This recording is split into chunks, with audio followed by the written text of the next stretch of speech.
Welcome to the month of September. As the temperatures have cooled, a lot of us are getting out and taking a look around our house and seeing how the heat and humidity and all that rain that we got this summer may have affected our house.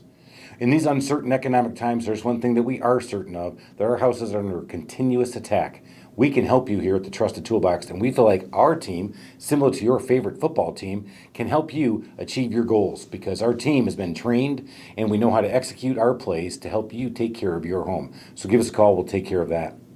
We're also proud to announce that we're going to be sponsoring yet again Children's Healthcare of Atlanta's golf event at Horseshoe Bend in Roswell. This great event gives back so much money to people who really can impact the lives of children, and it has been an amazing and very rewarding effort for us here at the Trusted Toolbox.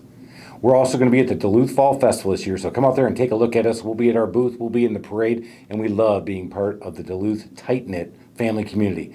And we'd love to come out there and have you come see us, and we'd love to talk to you. I'm going to point out two things we got in our newsletter this week. And this time we've got aging in place. We want to make sure our loved ones are taken care of. We know that when people fall over a certain age, usually over 65, that they are 4 times more likely to fall again. We want to help them, and we've given you some great tips on there and what we can do to do that.